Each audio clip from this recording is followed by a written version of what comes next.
Well, today is Thursday, June the 19th, 2014.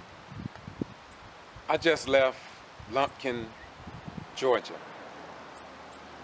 I just been informed that a Lumpkin City Council woman, Stone, referred to the mayor of that city, Mayor GIBSON, as a nigger.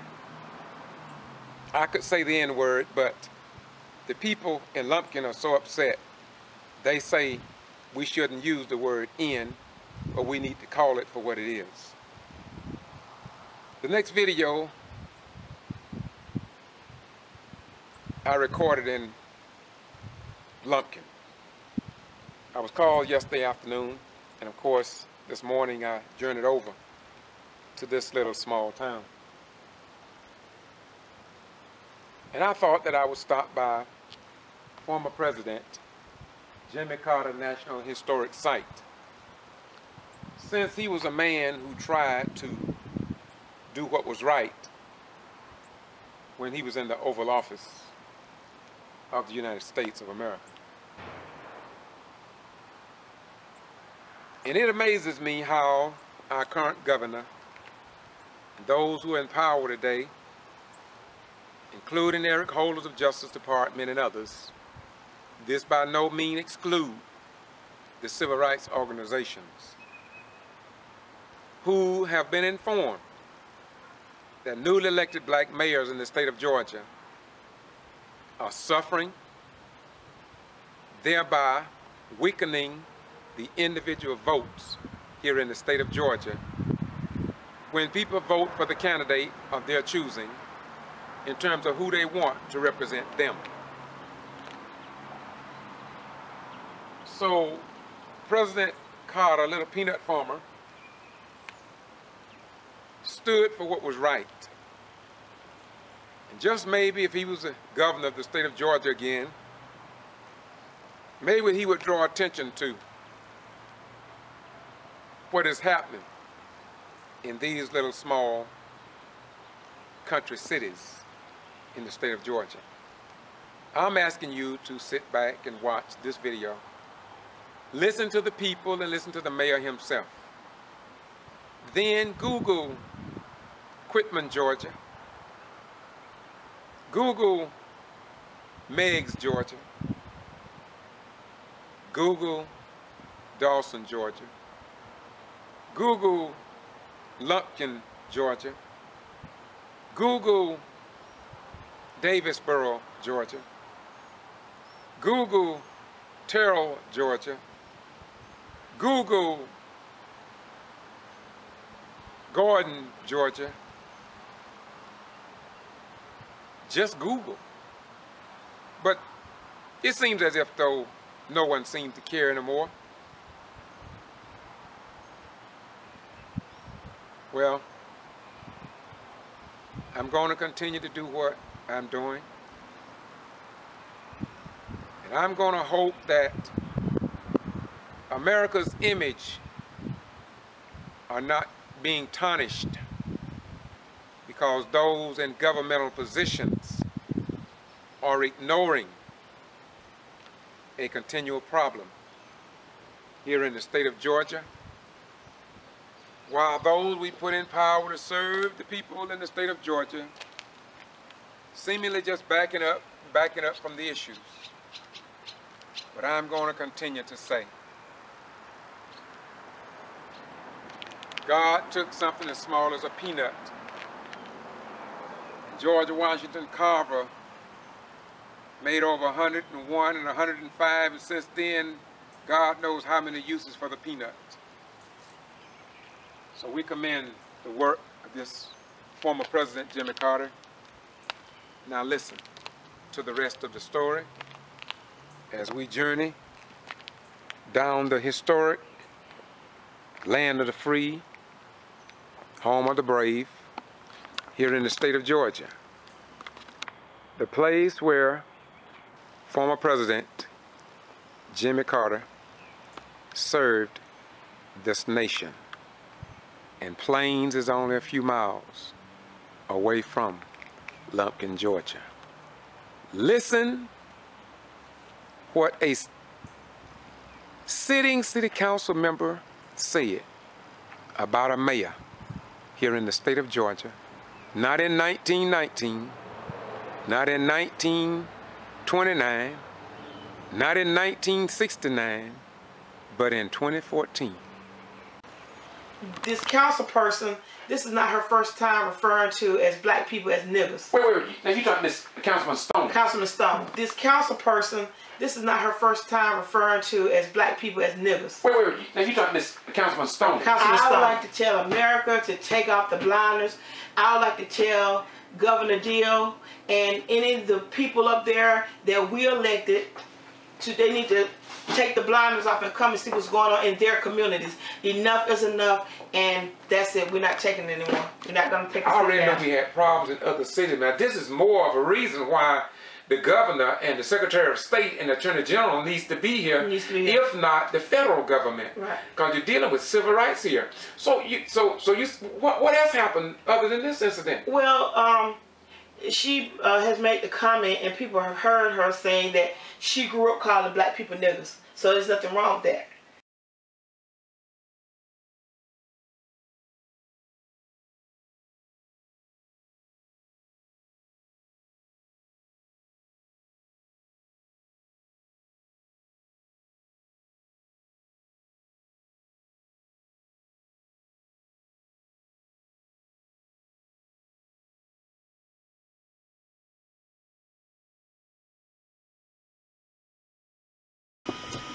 This is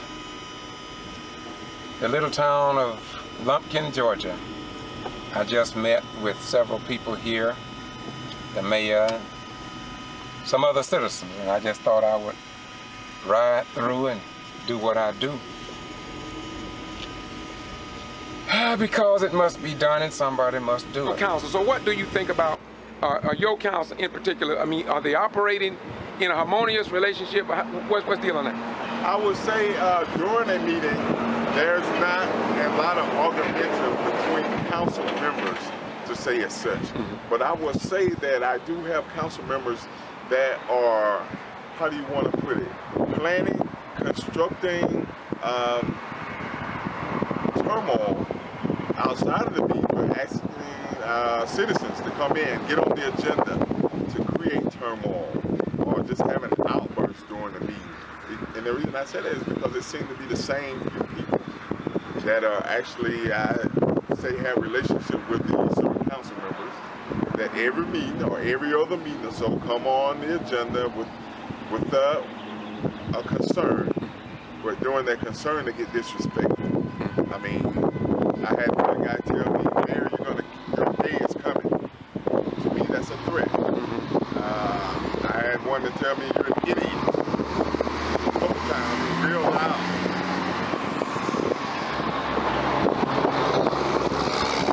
Now this was after the meeting? During the meeting. Stand up and walk and say, Mayor, you're an idiot. Did you get control of the meeting, or did you have to have any type of law enforcement to assist you, or what happened with that? At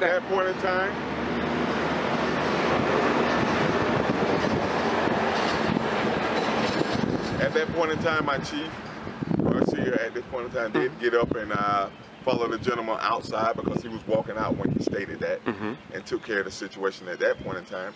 The one time when I was told that your day is coming, I had a different chief on, and this chief did not do anything. I mean, there have been some crowd getting loud where most of the time I could regain control of the meeting.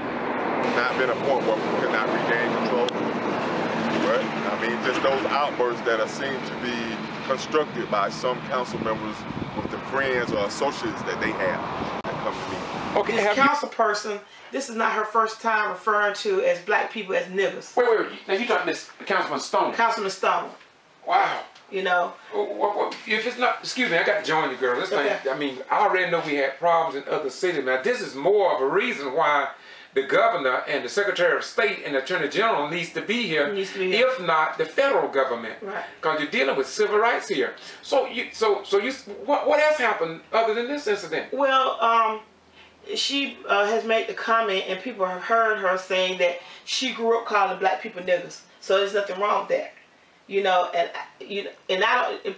Part of the reason why she's an elected official is because us as black people, some of us did not vote. Again, I'm still in Lumpkin. What's your name again, my beautiful brother? Mayor Charles Gibson. Mayor Charles Gibson. I came here because I was called here in the same manner that I was called in Meigs, Gordon, Dawson, Davisboro, Warrington, and other cities in the state of Georgia. We have pleaded with the state leaders in Atlanta, along with the actual mayors, about the problem that they are having.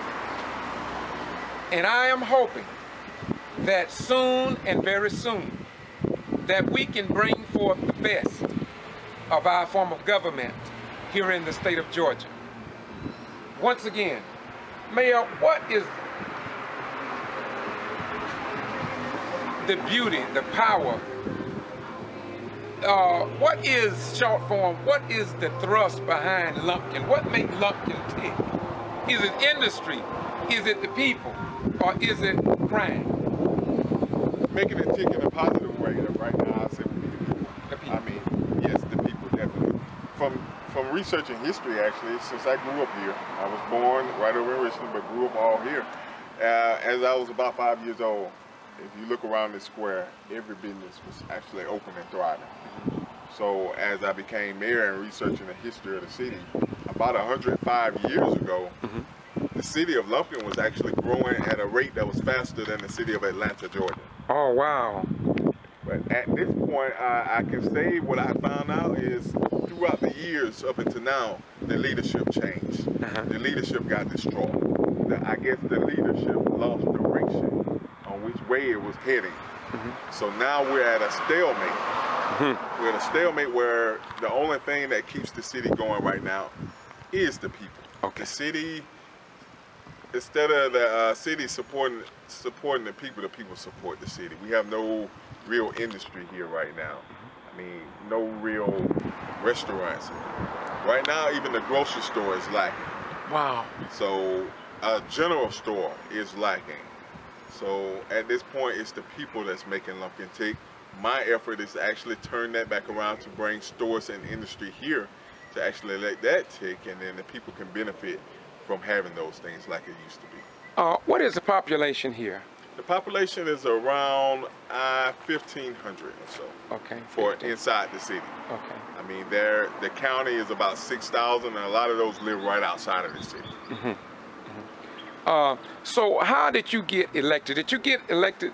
What the ratio of racial makeup? Let's get into that first. I would say the city racial makeup majority African American, around 80-something%.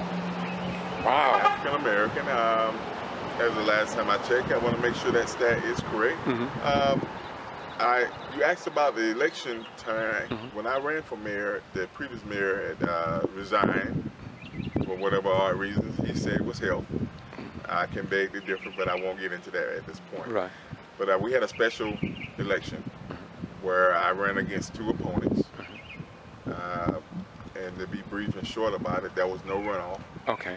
I had 70-some% of the vote. Okay. So it wasn't a runoff required. Okay. So, so in the previous mayor was white? He was. Are you the first black mayor? I am. Okay. Do you think that by you being black, are there any impediments in the city with the operation from your standpoint? I initially chose try not to think that way, but with evidence coming from other people who have been in this city a while, from staff to residents, saying that, it seems like people are trying to make it harder for you since you're black. So once I started receiving that quite often, then you have no choice but to believe it's because of the skin color, that things are quick to be more difficult. Are you aware of the problems that we have identified in any of these other cities that I've mentioned to you? Are you familiar with that? I am with a few of them, not all of them. Right. All of them. Okay. Well, what I'm doing is trying to connect the dots. And when I received a call to come over here, and after it was explained to me what's going on here, I believe it's pretty near the same thing. Now, let me say this before you comment. Okay. In Meigs, Georgia, Mayor Linda Harris asked for an audit after she got into office. In other words, she wanted to account for the money, the way the money had been being spent, and she wanted to start with a clean slate. In fact, some people, if I'm not mistaken, had already got in trouble in dealing with the money. So that's when she says she started receiving the hostilities and the negativity of trying to govern the city of Meigs. Okay. Then I left there and I went to Dawson, Georgia, and I won't get into him too much because most people already heard about what happened to him. But let's move to Gordon, Georgia. I think she said 3 weeks after she got in office, she asked for a forensic audit. And that's when all heaven or hell broke loose with her. Now, on my way here this morning, I looked on the internet. And if I'm not mistaken, Lumpkin was talking about, and this was a council member was asking about the money in terms of how it was being spent, how much we had left, why aren't the bills being paid? So now, to exclude the rest of these cities so we can get to the beef of it, it seems as if though it's about the money. Now, I'm not going to say that Lumpkin is like that, but what do you say right now about the city of Lumpkin financially? Financially, we are not in a bind of any sort.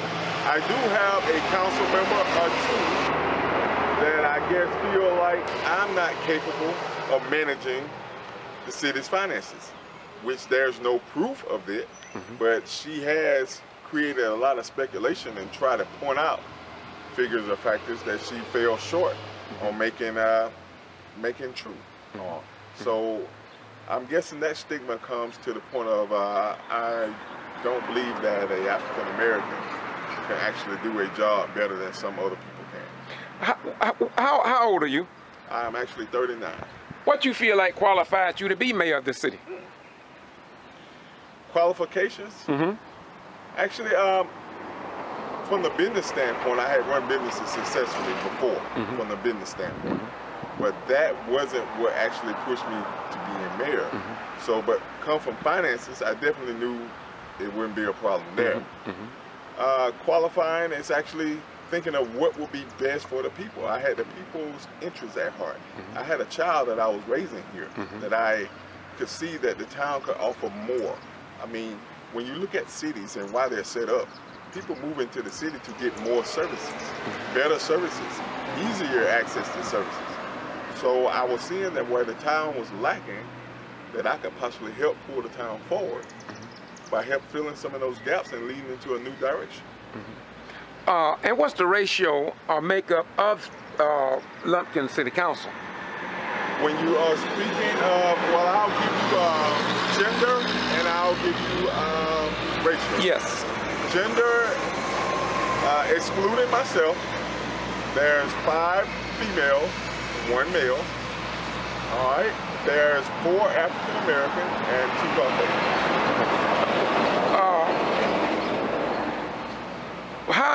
How is your meetings being conducted? Are they being civil? Are they being disruptive? Most every city that I've gone to, except Quitman, Georgia, I give them the benefit of the doubt. It seemed as if though Quitman, Georgia, seemed to be harmonious and moving along quite well in certain areas, but they have a few problems, but they seem to be operating pretty good with that newly elected black mayor. And I want to add this at this juncture too. Not all black mayors are having problems. It seems like it's the new elected black mayors. I don't know whether it's I'll wait, but I feel like there may be a pattern and practice in the state of Georgia to create something that maybe it will disenfranchise or impact the black community in voting. I think it's impediment. I think impediments are being created so we won't hire or elect another black mayor. That's what it seems to me from what I've gathered. So back on point with your council. So what do you think about your council in particular? I mean, are they operating in a harmonious relationship? What's the deal on that? I would say during a meeting, there's not a lot of argumentation between council members to say as such. But I will say that I do have council members that are, how do you want to put it, planning, constructing turmoil outside of the meeting, but asking citizens to come in, get on the agenda to create turmoil or just have an outburst during the meeting. And the reason I say that is because it seems to be the same few people that are actually, I say, have relationship with these council members, that every meeting or every other meeting or so come on the agenda with a concern, but during that concern they get disrespectful. I mean, I had one guy tell me, "Mayor, your day is coming." To me, that's a threat. I had one to tell me, "You're an idiot." Both times, real loud.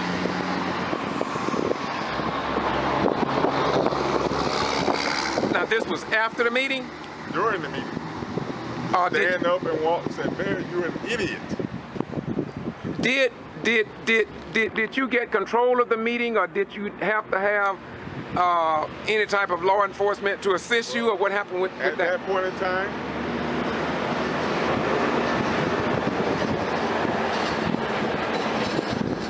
in time, my chief, Garcia, at this point in time, did get up and follow the gentleman outside because he was walking out when he stated that, and took care of the situation at that point in time. The one time when I was told that your day is coming, I had a different chief on, and this chief did not do anything. I mean, there have been some crowd getting loud where most of the time I could regain control of the meeting. Not been a point where we could not regain control. But I mean, just those outbursts that are seen to be constructed by some council members with the friends or associates that they have that come to me. Okay, have you ever attended city council meetings before you became mayor? Yes. Did you? Okay, go ahead. Actually, I was a council member. I became council member in 2006. Okay. I was council member up until 2010 when I ran for election seat. And before, actually, 2006, I did attend council meetings. What was your observation of the atmosphere at the meetings prior to you assuming office as the mayor of Lumpkin? Very, how do I want to put this? As I think about it, very in order. Very consistent, low tone, I mean, very cordial, respectful. Yeah. This is what I hear from other black mayors. I hear the same thing. In fact, in Gordon, Georgia, the mayor tells me that they wouldn't even let the citizens get on the agenda. Well, she opened the door up so they could address the council, and now they got her on violation of the Sunshine Law, open record, just a whole bunch of stuff. When the other mayor, from what I've gathered, and I walked the streets in Gordon the same manner I walked the streets in Meigs. In Meigs, Linda Harris says the same thing. The things that I'm saying to you, Brother Mayor, right now, all of this is not me speaking. You can hear these words throughout my videos. I've cut videos these other cities just like I'm doing here. And I want to create a playlist for Lumpkin. I am determined to get the attention of the governor of the state of Georgia and other officials to understand that this is not conducive to our form of government here in the state of Georgia. That's correct. I truly believe, after hearing some of the other stories and reading about some of the other stories, that there has to be something going on, something underlining that's causing this effect, because before me, I understood how government worked. I took government in school, so I mean the basics of understanding how government work, and after getting into office, the roadblocks that you run into or the disrespect that's shown is not what I was used to seeing. Okay, madam, we're going to get ready to close this out unless you have some other pressing issues you want to talk about. But What I would like to do in the next clip is something a slight different from what we are doing right now. Is there any closing you would like to do on this first setup right here? Closing, you like to say? Again, I'm still in Lumpkin. What's your name again, my beautiful brother? Mayor Charles Gibson. Mayor Charles Gibson. I came here because I was called here in the same manner that I was called in Meigs, Gordon, Dawson, Davisboro, Warrington, and other cities in the state of Georgia. We have pleaded with the state leaders in Atlanta, along with the actual mayors, about the problems that they are having. And I am hoping that soon and very soon, that we can bring forth the best of our form of government here in the state of Georgia. Once again, Mayor, what is the beauty, the power, what is, short form, what is the thrust behind Lumpkin? What makes Lumpkin tick? Is it industry? Is it the people? Or is it crime? Making it tick in a positive way right now, I say would be the people. I mean, yes, the people definitely. From researching history, actually, since I grew up here, I was born right over in Richmond, but grew up all here. As I was about 5 years old, if you look around this square, every business was actually open and thriving. So as I became mayor and researching the history of the city, about 105 years ago, the city of Lumpkin was actually growing at a rate that was faster than the city of Atlanta, Georgia. Oh, wow. But at this point, I can say what I found out is throughout the years up until now, the leadership changed. The leadership got destroyed. I guess the leadership lost direction on which way it was heading. So now we're at a stalemate. We're at a stalemate where the only thing that keeps the city going right now is the people. Okay. The city, instead of the city supporting the people support the city. We have no real industry here right now. I mean, no real restaurants. Right now, even the grocery store is lacking. Wow. So a general store is lacking. So at this point, it's the people that's making Lumpkin tick. My effort is to actually turn that back around to bring stores and industry here to actually let that tick, and then the people can benefit from having those things like it used to be. What is the population here? The population is around 1,500 or so. Okay. For inside the city. Okay. I mean, the county is about 6,000, and a lot of those live right outside of the city. So how did you get elected? Did you get elected? What the ratio of racial makeup? And let's get into that first. I would say the city racial makeup majority African American, around 80-something%. Wow. African American. As the last time I checked, I want to make sure that stat is correct. You asked about the election time. When I ran for mayor, the previous mayor had resigned for whatever odd reasons. He said it was health. I can beg to differ, but I won't get into that at this point. Right. But we had a special election where I ran against two opponents. And to be brief and short about it, there was no runoff. Okay. I had 70-some% of the vote. Okay. So it wasn't a runoff required.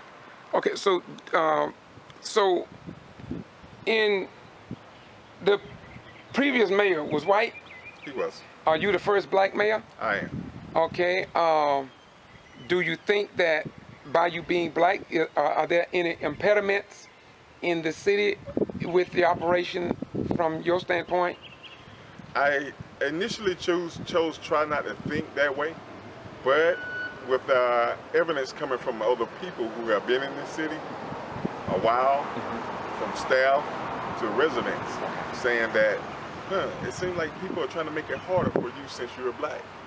So once I started receiving that quite often, then you have no choice but to believe it's because of the skin color that things are could be more different. Could you tell me something about Stewart County Courthouse, the building itself, the grounds, or the town as we look around? I know you told me that these buildings used to be booming, full of businesses. Definitely. Just talk about the town in general? I see a Royal Crown Cola.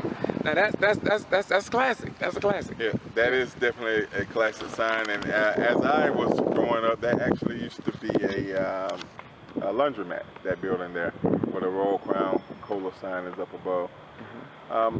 The building next to it, to the left, actually has been renovated, and you can see it looks different than the rest of them. A guy come in and purchased the building, and now it's an apartment upstairs. I think a 2-bedroom apartment. And downstairs there's a barber shop and a business office. A cousin of mine actually is leasing the business office there.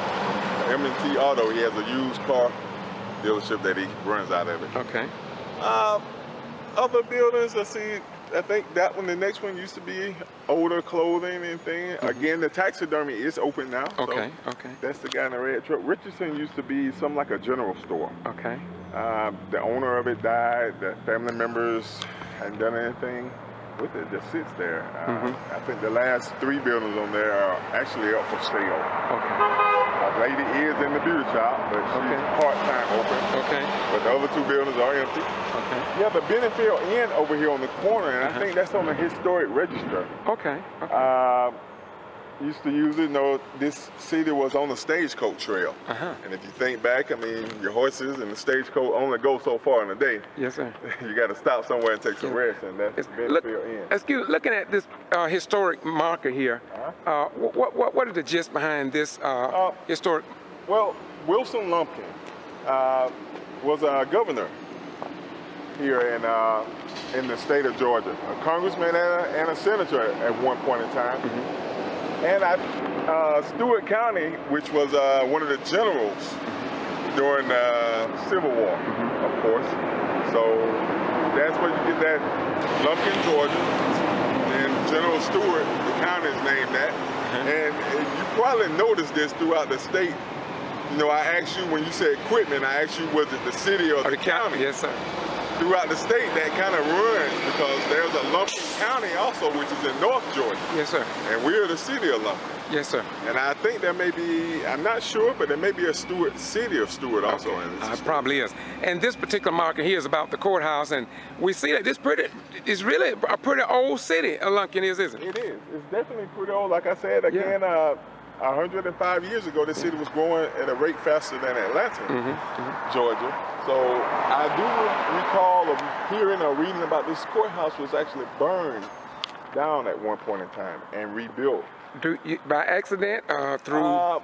That part I'm not sure if it was accident or actually arson. Okay. What about the, a lot of small towns, southern towns particularly, have what they call a museum or a historic archival record of some kind. What do you all have here like that, if anything? We have a drugstore on the south side of the square that's called a drugstore museum. Okay. And it definitely has some local artifacts and things of sort in it. There's also a place here, a living museum village here called Westfield. That's actually 1 mile south on MLK. And that has a lot of the old building structures. I mean, it's a whole village that you actually can walk through. And it's a working 1850s.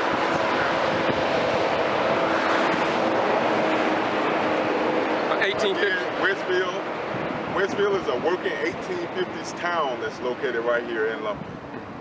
I noticed when I first came in, I rode around the square here a couple times, in fact. People probably was wondering why I was doing it, but I was filming. But I know this is Martin Luther King Drive. How far does that go? In Valdosta, Georgia, we only have a 7-block street, and it's not downtown, it's right in the black community. And I do see a lot of smaller towns, Cairo, Thomas, Via Equipment, they have thoroughfares downtown, but Valdosta to me got one of the smallest and shortest streets in the state of Georgia for any metro city anyway. So how did you have trouble renaming that, or do you know? Actually, it was done before I was in government, so I can't give you the details on the complications, if any, there was. But it is a stretch. Lumpkin is, we're only 1-point-something square miles when it comes to size.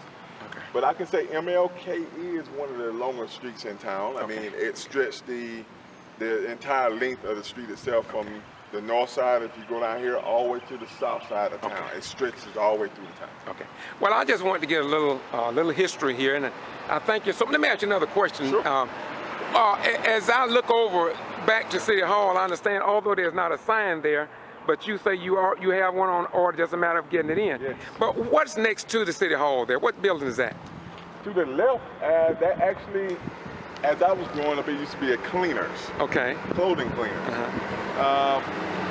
It has been a general store at one point in time, but right now, it has been purchased within the last year by the city of Lumpkin. Okay. And what we plan on doing right now is making that the police department. Okay. To the right of the building at City Hall right now is the police department. Okay. Okay. Now, just a minute. Will you take that old building and expand it to the City Hall? Is that the purpose of that?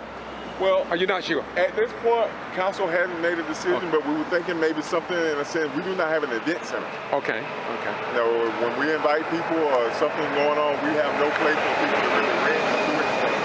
So maybe that's what a couple council members have talked about. And the next building over I see is the The 911 center? Yeah, the Emergency Services Center, Uh-huh. which houses, that's what we have our council meetings. Okay, Council okay. chambers is in there. And when do you all meet, by the way? We meet second Mondays at 6 p.m. Okay. All right. And it houses that. It also houses our EMS Okay. department and our fire department in Okay. that building. Okay. Anything you want to close us out? I'm going to try and interview some more people as I walk the streets, but I did want to get you first to give an overview of this historic Lumpkin and the fact that you are the first black elected mayor. What about the news media when you became elected? Did you get a lot of publicity on that? Or? I actually did. Good, good. I actually.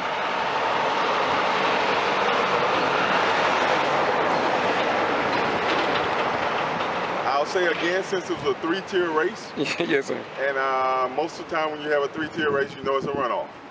But since the fact of it was not a runoff, and I think we had one of our highest turnout of voters ever here during that race. Wow.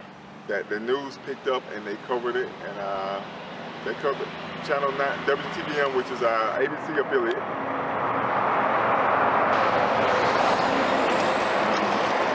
That they covered it well. I will give them that. Wow. Okay. As we close out, I got another question for you. Sure. Why so many trucks coming through this area, man? The economy must be picking up. This must be a thoroughfare, or somebody trying to bypass some kind of police roadblock, and they coming by here. Why? Is this all the time? Constant? Let's let this truck come by first. You need to keep talking. There's a number behind it. Well, give me a second. Now I will explain. Okay. All right. Okay.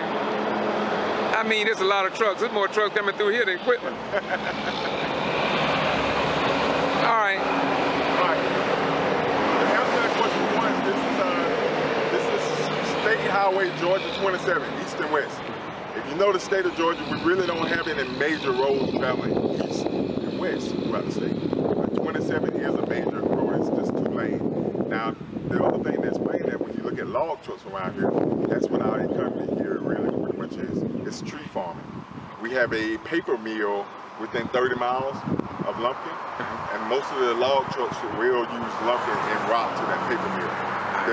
When you look on the pack of paper, you see MEAD, mead. Yeah. We have a mead paper mill Okay. right on the other side of the river in Alabama, which is less than 30 miles from here. I got you. I really appreciate that. I'm sure that a lot of people will appreciate that. And I'm going to say to you, my beautiful brother, thank you so much. I was called, and hey, look, wherever the Ghetto Free Press is called, we come because it's all about freedom of the press. I've served 21 years in the United States Armed Forces, and I don't like in many cities and counties, the news, in my opinion, is not being disseminated as it should. I'm not to criticize anyone, but I am to do what Jesus said in St. John 8:32, and you shall know the truth, and the truth shall set and make you free. I am going to let you have the last word. Close us out. Again, my task is actually following where I was put here for, which is God. God put me here in a sense, brought me, led me back home, because I did leave home after school to actually make a difference in the lives of the people here. And I mean, Just getting out here, really giving the best effort to do what's best for the people, to give the people opportunity for a better life in Lumpkin, Georgia. Once again, this is the Ghetto Free Press, and we want to press truth in your mind, because only information will save us, but ignorance will most certainly destroy us. Once again, this is the Ghetto Free Press, and I'm George Boston Rhymes, and this is YouTube. I'm still in Lumpkin. I didn't know this was the county seat, but anyway, what's your name, my sister? Mona Hubbard. Mona Hubbard? Mona Hubbard. Mona Hubbard, okay. I'm sitting here with Mona Hubbard, and she wanted to talk to me. She wanted to highlight some of the things that we can expect here in the city. Mayor Gibson told me that she would be a good citizen to speak, and that's why we're here. Tell me something about the city. Now, first of all, I heard that there's something that happened at the city with a city council member. I don't know if you're familiar with that. Yes. And then the pastor showed me this newspaper and showed me that I think one of the people in there is you. Yes. Which one is it, right? That's me right there. Yeah, I thought right there. So in the headlines in the paper for my YouTube watch, it says, local NAACP calls for resignation of council member. Sworn statement alleges councilwoman Debbie Stone called Lumpkin mayor a nigger. You know anything about that? Yes. Okay, tell us about the city first, and then maybe you can go into lead up to what happened in the situation. Just tell us. We just need to know. And by the way, tell us everything, because it's not just Lumpkin. It's a lot of cities here in the state of Georgia that has the same problem. Let's talk to us. Well, first of all, I grew up here in Lumpkin till I was 18. I was born here. I grew up here when I was 18 years old. I came back in 95 at 32. And even the difference between from when I left to when I came back. You came back from where? Where you went? Well, I was a military spouse. Okay, all right, okay. So I traveled everywhere. So I was, you know, live with different people, all races and nationalities and everything. And it's, you know, coming back home to the United States To America, see, to America to see this still going on, it's ridiculous. And even, like I said, I've been here since 95, and this is 2014, and it's just ridiculous. We've had Mayor Gibson, you know, to me is the best mayor that we've ever had here, and it's not because he's black. It's just he's just a good mayor. When he was a city councilman, if it was something that he didn't understand, he always questioned it. He never just went into a blind vote, and that's one thing I admire about him. That's why I voted for him. They expect for this Mayor Gibson to come in and do something that has never been done. I mean, when the white people that were mayor, because Mayor Gibson is the first black mayor here, and it's like he gets so much grief, and like he's supposed to change the world, pretty much the way they do President Obama. Right. You know, it's not like things have not been messed up already, but they expect for the first black man or the black man to come and change the world. We had one mayor that was the mayor and the city attorney. Call out a conflict, right? Yeah. Okay. We had we just hadn't had anybody that was doing anything. And then when companies wanted to come in Lumpkin years ago, they wouldn't allow them. So in the process of not letting anybody come in, when Lumpkin did have something to offer, in the process it has gone down now.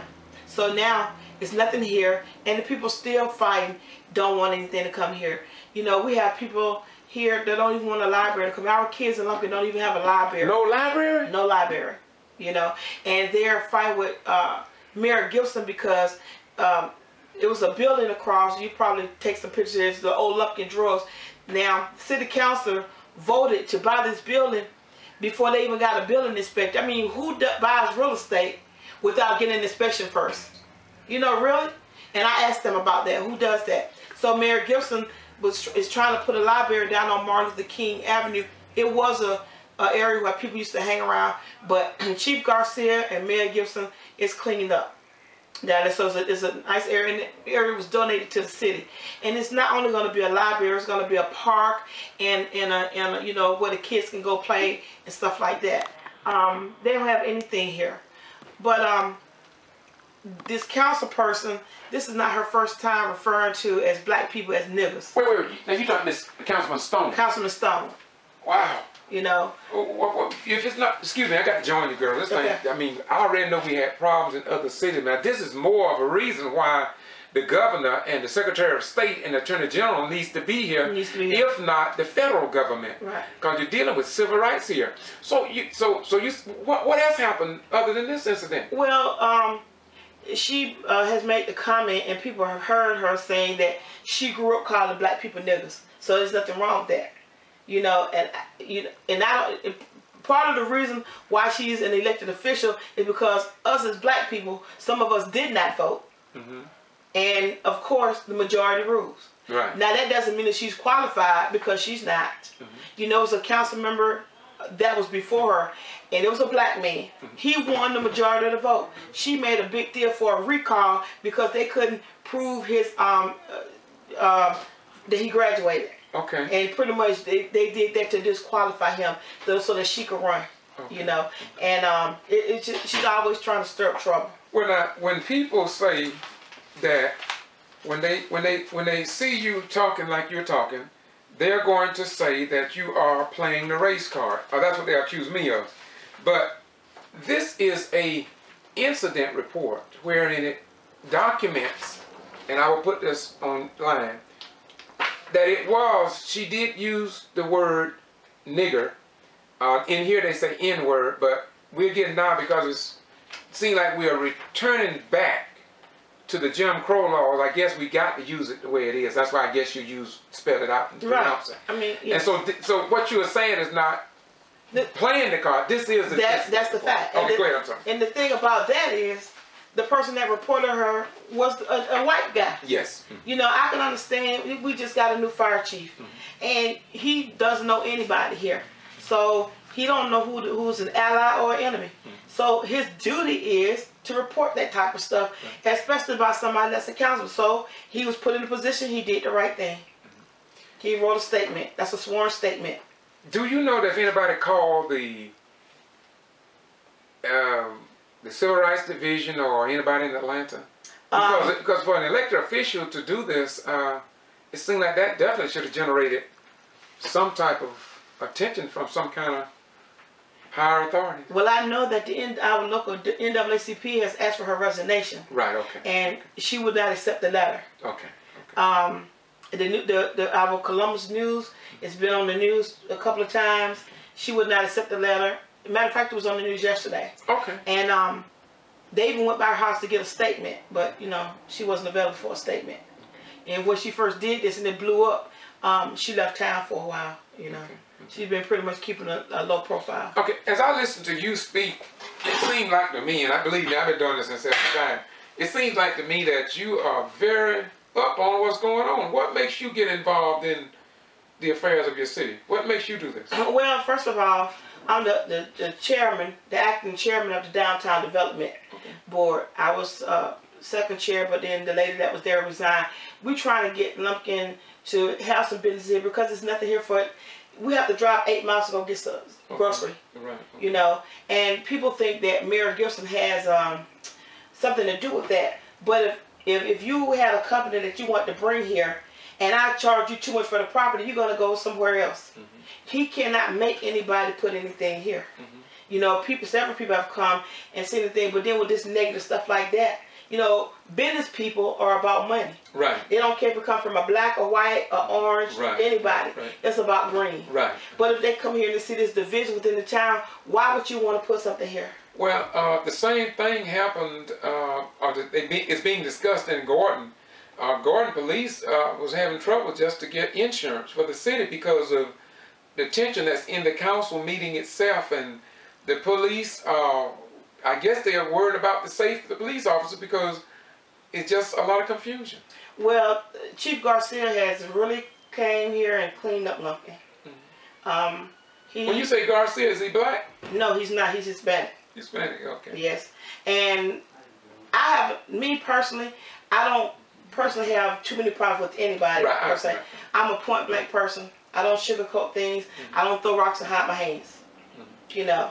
My grandmother taught me if you could have anything you want if you go to work. My grandmother was a school teacher in this county for 42 years.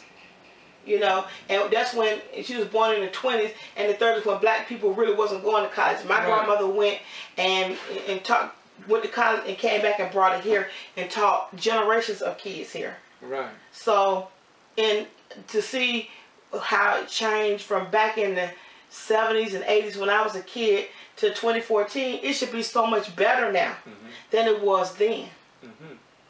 But actually, you know, when I tell my grandbaby about the way, and not even my grandbaby, kids that's in their early 20s or, you know, just getting out how it used to be when I was a kid, they're looking at me like they can't imagine that. And it's really sad in 2014 we still doing the race thing. Well, considering that everything that you just told us and the history about your mom, and for the newspaper to say local NAACP calls for resignation of a council member for using the N-word, as they say. How do you feel about other cities in the state of Georgia that have requested the help of Governor Deal? As you know, probably know, Chris Wright, the mayor of Dawson, was shot. And the mayor over in Gordon, Georgia, been removed by Superior Court Judge Robert S. Reeves, and yet they haven't been. She has not been found guilty. In Meigs, the black female mayor over there, have been arrested twice, have received 2 criminal trespass warnings, been banned from City Hall.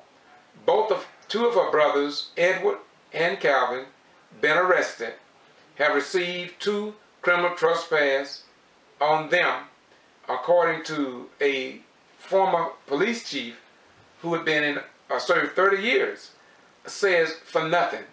And so, don't you think, as you, and that's just a few of them, Right. and you listen to what I just said, then you listen to, or not listen to, but as I listen to you stating to what has happened here, don't you think that the governor or the secretary of state or the attorney general, somebody should come in here and at least look and try to resolve some of these problems, or at least say to the world and to the other cities in Georgia that we concerned? Yes, that's a major concern, because to me, history is not going to repeat itself, because that would never be allowed.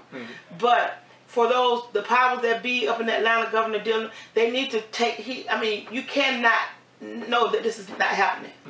You know, it's time to put their foot down, because, you know, if you're in if I'm in office, I'm going to do the right thing. I'm at least look into it to see what's going on. This is too widespread. This is not just Lumpkin. This is all these small little, you know, small communities that have black mayors there. Right, right. You know. So say that once again, because I've been saying it, and yet the new Al Sharpton, Jesse Jackson, NAACP, SCLC, Urban League, Gabby, which I got the highest respect, supposed to be in Savannah with them Saturday, and others, it seems to me that to carry on the real dream of Dr. King, it seems to me, not only Dr. King, for white right people as well, somebody needs to step up to the plate nationally. Eric Holder, I don't understand why he hasn't jumped on the issue with all the problems that we are having. So I agree with you. So any closing words you want to say before we close this thing out here? I would like to tell America to take off the blinders. I would like to tell Governor Deal and any of the people up there that we elected, they need to take the blinders off and come and see what's going on in their communities. Enough is enough, and that's it. We're not taking it anymore. We're not going to take it sitting down. Now, I got to close out on this because you made a statement, and I am a retired military veteran. If you traveled, and you say you did, in the military as a spouse, yes. Where did you go? Went to Germany. Stayed in Germany about 6 years. What part? Wulfsheim, Friedberg. My husband was stationed in Kirchgoins. One time, the Rock, they used to call it. My last duty station was Berlin. Wow. Berlin, I bet you got a lot of history there, didn't you? Well, you know, actually, when I went to Berlin, it was when the wall was coming down. Oh, my God. So, I went there with the making of history. I got there when the wall was coming down.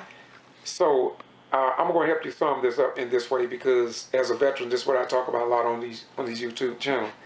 Is that, don't you think it's kind of a disgrace for a person to serve their country, and in time of war as well, then to return back to a city in the state of Georgia and have to go through what we thought we had mastered in the 50s and 60s?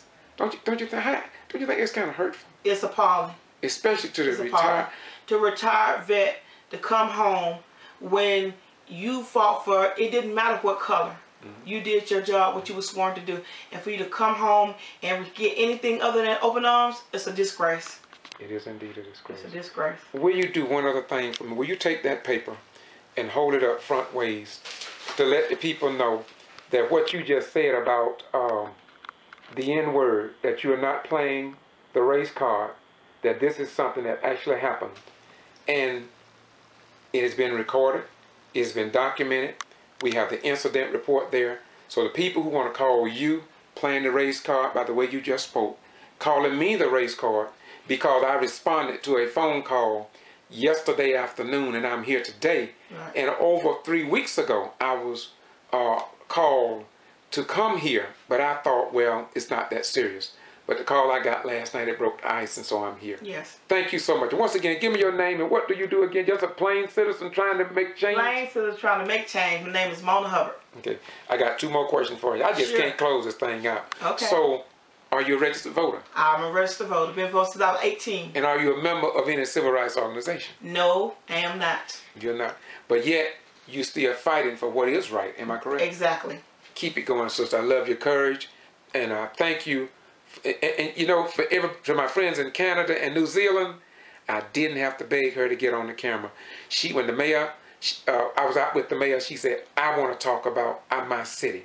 I want to talk about my city. So she went home, and in a few minutes she was back.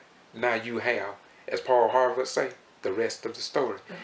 And Lumpkin County is the what for this? It is Lumpkin, Stewart. This is Stewart County, and this is the county seat. All right. Thank you so much. You're welcome. I would like to tell America to take off the blinders.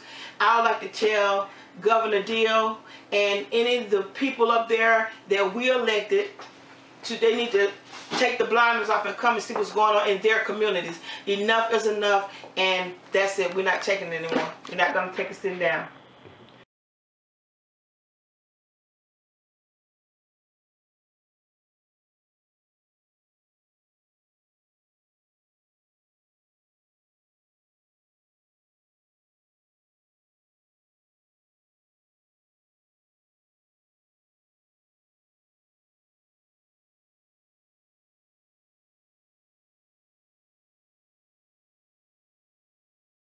Once again, I'm still in Lumpkin. It's late in the evening here.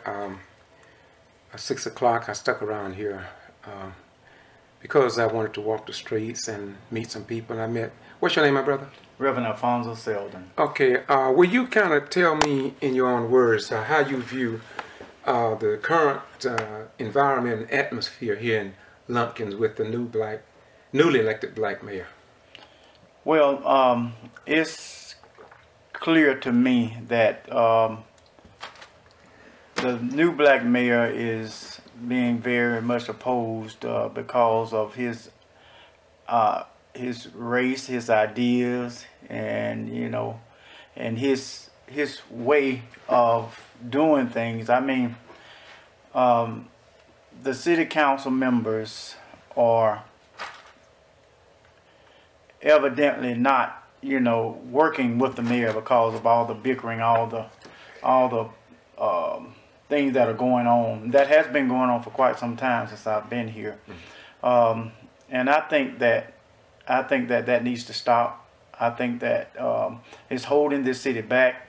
I think that the reason why this city has moved forward, much of it could have been because of the division that's within the leaders here. And you do believe, from what you are saying, is that you are saying that you do believe that his skin color has something to do with it. Am I correct? Oh, absolutely. Okay. Yes. Are you familiar with any of the other cities that are going through the similar things, or you're not that knowledgeable on that? Actually, not to this degree. I'm not aware of it. No. Okay. What church are you pastor, man? You say you're pastor Mount Olive Baptist Church in Lumpkin. How long you been pastor? I just celebrated my 9th anniversary there on the first Sunday in June. Okay. So if there is hostilities, or if there is added pressure on the council as a result of Mr. Gibson or Mayor Gibson, have you ever been to council meeting before? Yes. Did you feel the same amount of tension, or do you think it has increased, or what is your comparison to 9 and before? It's about the same. It has continued on. Okay, so they fought the white mayors as well as doing the black one? Absolutely not. Oh, so they didn't? Absolutely not. Of course, you didn't have some of the same city council members. Okay, I see. Okay. But since I've been here, since Mayor Gibson has been the mayor, it has been a continuation. You know, it has been steady. Okay, but it mostly started when he became mayor. Yes. Okay, so that's when it started. Mm-hmm. And what do you think, short form, will it take to resolve it, or lessen the tension in the atmosphere? What do you think could stop it, or reduce it some? Well, you know, that's a question that I have asked myself many times, and the only thing that I think that will reduce it, because it won't stop it unless they have a change of heart, a change of spirit. But what will reduce it, if the exposure is there, that they have this type of mentality, because the scripture says, out of the abundance of the heart the mouth speaketh. Yes, sir. And so that is where this racial slur came from. Wait. Now you say a racial slur. I haven't heard anything about a racial slur. Okay. Nobody yet has said anything about a racial slur. So what's the Well, this is how all of this started. This is how all of this started. It came through a comment she made to the new fire chief, which is Caucasian. He is Caucasian. Made it to the new fire chief when she was over there. She was on the fire committee. The mayor appointed her on to the fire committee, and when the new fire chief. Okay, now, what were you saying? Yes, she asked him, "Well, who are you?" Yeah. And she said, "I'm the new fire chief." And just let me add that the fire chief also was working here as a police officer, simultaneously when the mayor appointed him as the new fire chief. So she told him. And we have all this on the incident report. I got the incident. Oh, well, that's public information. Then. Yes, public information. So anybody can talk about this then. Right. In fact, I may try to request a copy of that under the Open Records Act. I wasn't sure about it.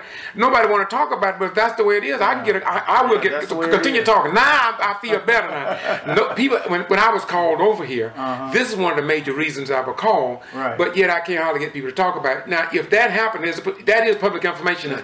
So anybody can talk about it. Yeah. So go ahead and tell me about that. Yes. And according to the incident. But first of all, let me back up a little bit. So you're saying this happened to a fireman, not a council member? The racial slur was spoken to in the presence of the fire chief, the new fire chief, from the city council. I got you. Okay. And when he, according to the incident report, she referred to Mayor Gibson as a nigger, and I know a lot of people try to sugarcoat and use the N-word, but I feel like I'm led not to say, call it what it is. Absolutely. And he felt like he didn't want to no longer be a part of that conversation, hearing this type of talk coming from a seated city council member toward the mayor. So he reported it to the chief, and the chief told him to do an incident report about it. And when I heard about it, I came and got a copy of the incident report. But she first asked him, was he wearing his video camera? Because we all are supplied with video camera and audio camera when we go out on calls. And he told her no. So she said, well, good, because I know how these people are.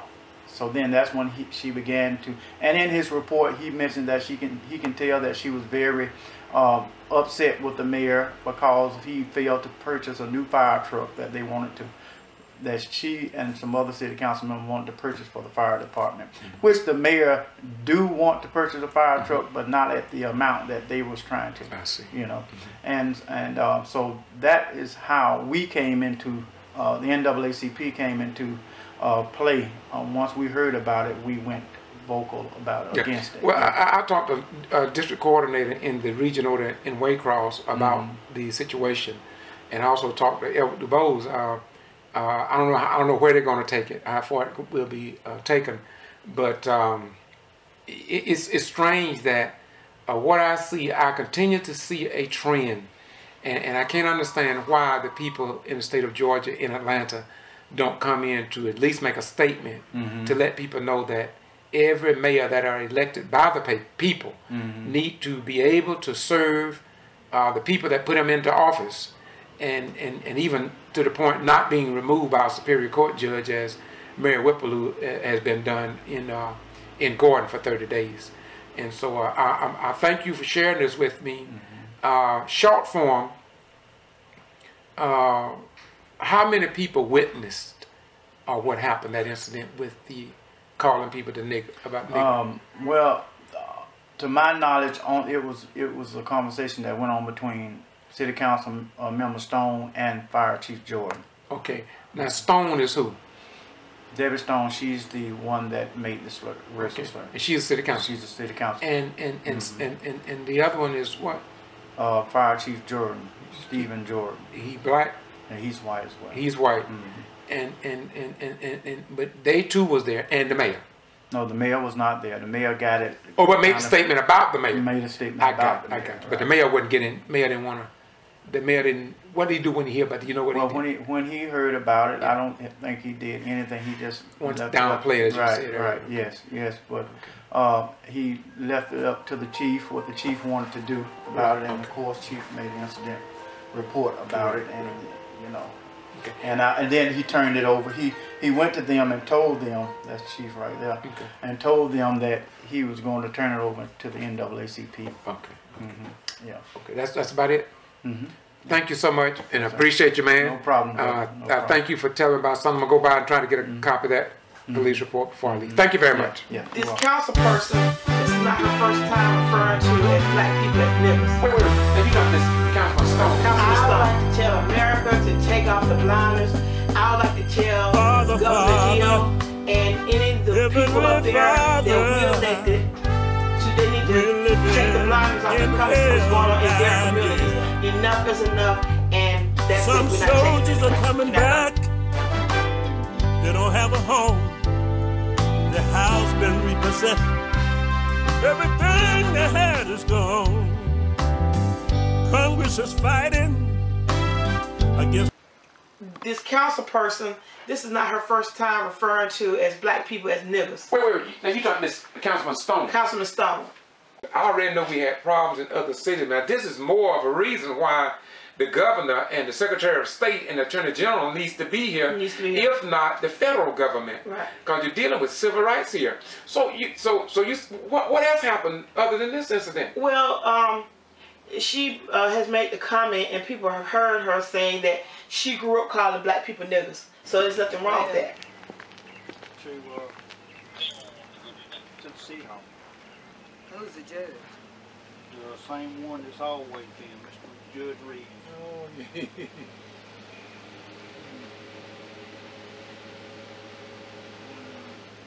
So I need to go and get my things from there. Remove everything.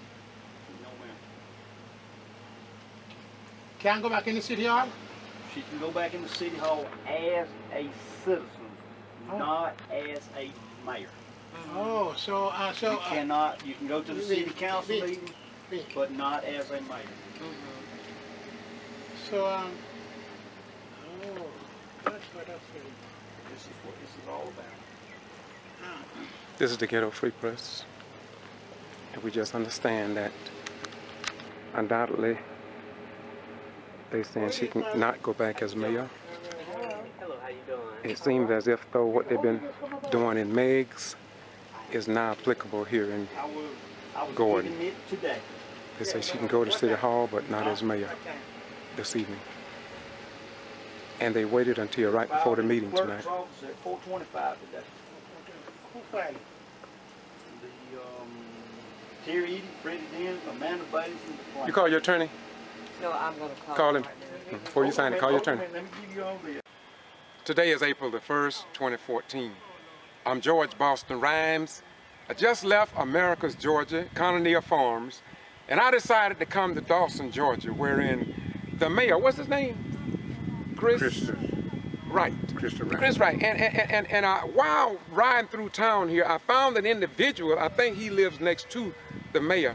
And will you tell me what happened on that night? Because it seemed as if all we get down here in South Georgia is snippets and things of that nature the night when the mayor was shot. What happened? I cannot tell you. Well, what's your name, first of all? Pastor Moreland. Pastor? Oh, you're a pastor? Okay. Pastor. Okay. All right, what happened as far as you know? As far as I know, this is what I heard. Okay. I'm laying in the bed. Yes, sir. I heard shot. Yes, sir. Pow, pow, pow. And I heard, ow. Then I heard, pow, pow, pow. That's 6 times. Wow. I get up, come out of the door. And my wife come out the door. Out the front of my house right there. And I walked out the front with my light shining around. Nothing. Went back in the house, got back in the bed. I was laying in the bed, then I heard somebody holler, help, help, help. The third one was low. I got up, again, I said, baby, somebody hollering for help. She said, sound like somebody hit the side. I said, no, that's somebody hollering for help. So I got my light and come back out the house. When I come out this time, I come out the front, went around the side of the house. The fence right there, I shine my light, I said, I know I heard something. Trying to get myself together. So I heard something. You have no little road. And so when I got around there, I kept shining. I saw something dark there on the ground. I had on dark clothes. And I said, hey, I said, who is that there? He said, this me. I said, who? He said, Chris. I said, Chris? I said, what the matter? He said, Rev, I've been shot 5 times. And that's what he said. He said that then? He said it then. Okay. And I was on this side of the fence, so I run around to that side of the fence where he was. And I kneel over him. So when I kneel over him, I turn him up. When I turn him up, blood was gushing out of him. From here, down, running down. And he didn't want to get up. I told him, lay down, baby. That's what I told him. Then he said, Rev, he said, pray for me. I don't know what he said, pray for me. And God did what he said, pray for me. And I told him, I just lay here. Then my wife said, I guess she was dialing for the police. I don't know who called him now. Right, there was right. a bunch of people doing it. But other than that, for me seeing who it was, I don't know. The young man pulled up. He jumped out of the car and he run there. And he said, I said, the madam been shot. He said, where mama? See, I didn't realize what he was talking when he said mama. So he ran in the house. Once he ran in the house, and that left me there. Then the ambulance came and they come around there and hovered over me, and try to assist him to get him up. And once that was over with, we all got him up, but I helped pick him up and put him on the stretcher. And once that got stretched, they put it. And that was it. That was it. Well, you mentioned the mother. How was the mother? What happened? Well, I did go in the house. Okay. And when I went in the house, I seen the mother.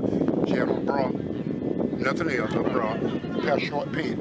And she was like, been roughed up, Roughed up? Yeah, that's what it looked like to me. It been roughed up. She, And then the police told me, said, well, we got to solve a case. I said, well, I'm a neighbor. I just kind of see what's going on. So I turned around and come on back out. So it was a robbery then? I couldn't. You have no about that? No. No, you know as a burglar what? No, I couldn't say about robbery. I couldn't say about what you've already said? All I know is what I heard and that's it. What you said. That's it. Looking back on it, what do you think, do you think that anything that you know of, and I know you get what you said, what do you think maybe could have been done differently? Nothing was.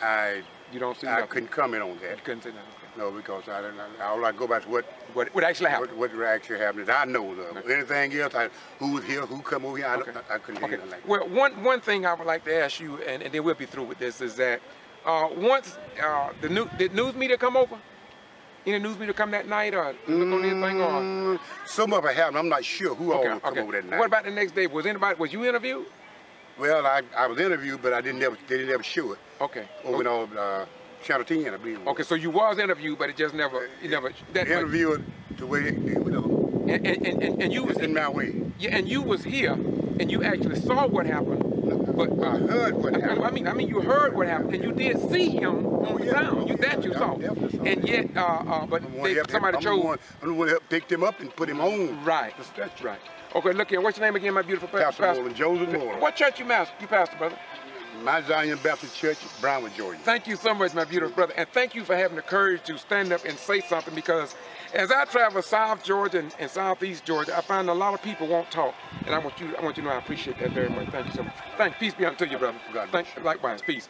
Once again, this is the Ghetto Free Press, George Boston Ryans, and as you know, I have a 500,000 views, and the 500,000 views come about because of people like you and people like this, who refuse to sit back and let valuable news just go down the drain as if though a tree falls in the forest, and then they tell us the tree never fell, and our children are sitting under the tree, and we lived in the forest for so long. We know it's there, and so that's what we do. Our goal is to keep you informed. Just remember, education will save us, but ignorance will destroy us. Bye-bye, we're gone. And it looks as if though this is the mayor's office, and they seem to be... This is the only place they get right now. And they are changing a lot. Go ahead, brother. Tim, what you... Go ahead. Yeah, you know, they won't let her in the other offices. They throw her out over there. Right. And they put her in this place, office over here, and now they're changing the locks on it, and now where she can't get in there. Mm-hmm. Wow.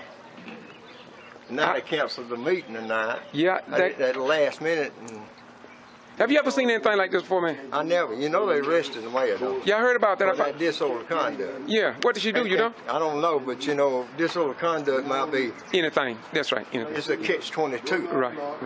You know, unless you start cussing somebody or threatening, you know, violence or something, that's different. But Linda ain't done nothing. Linda did not do nothing. Why are you rating the state officials, like the Secretary of State and the Attorney General and the Governor? I mean, they got the same problems in Gordon, Georgia. I don't know why we can't get no help. I tell you, I never seen nothing like this before. Mr. Willie Charles, how you doing? Yeah, he doing his job. Don't take it personal, bro. We you know, we how understand. You doing, Mr. Willie Charles? Right, I'm doing my job. We know, we got you. I hope you find a better one, because you're a better man than this. You're a good guy. And you need to do that. You need to show you're a good man.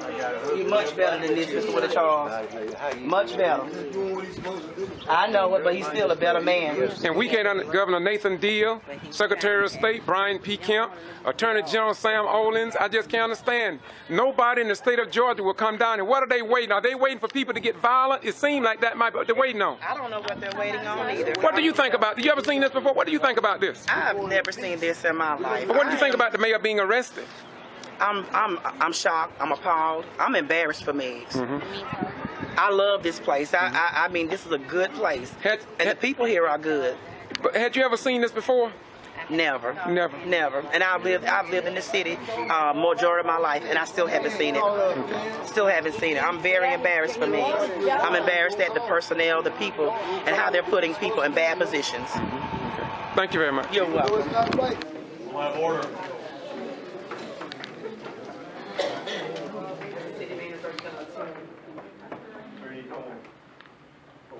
Okay.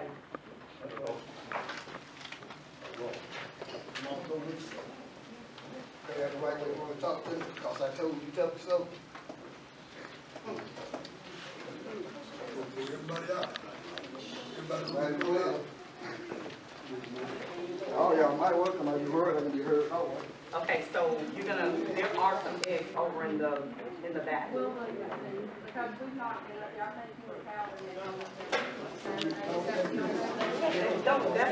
That's my favorite. So you don't have to say it. Hey. We should ask Tommy Coleman, the attorney, to step down. We don't need him. He's a good man, but he's all of him.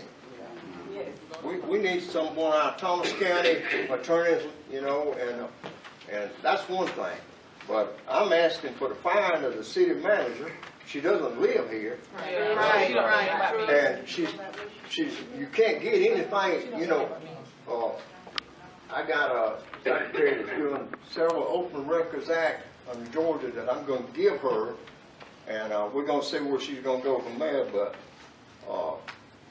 I'm not satisfied with the way it's going, and I see most of you are. No, it's not right.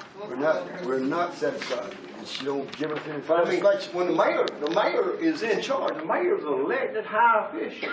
Amen. Isn't that right? Yes, sir.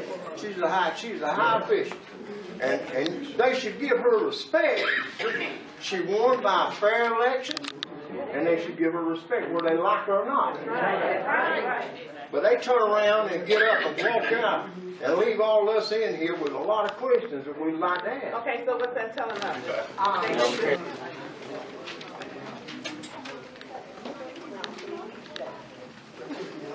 Well, that's him. She's using his name. I'm going to ask that you don't use my family's name. Well, okay, you were in there on that Saturday. That's been so long ago. No, we're not finished. Well, we don't have to go. If y'all want to stay in here, because from this point on, we need to be something. Nobody said here.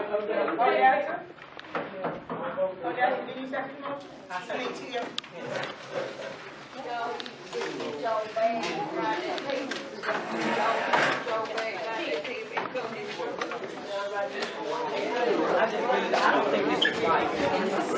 But y'all don't have to go because this is not right. Y'all can go ahead and voice your opinion. What we got to do are y'all as citizens got to stick together.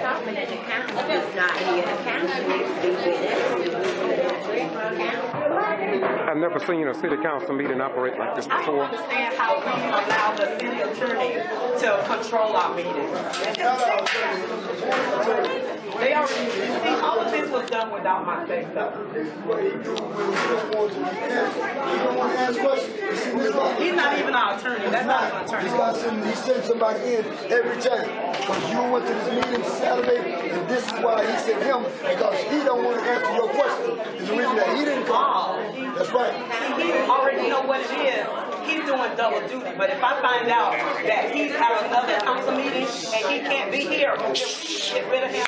We need to have somebody that can represent us. That's right. Because Mr. Coleman, Attorney Coleman, is representing a lot of cities that was mentioned in the training on the weekend. So it's like double duty. He can't be with us for being everywhere else, but the money still rolls to his firm. Right. You know, we hired him.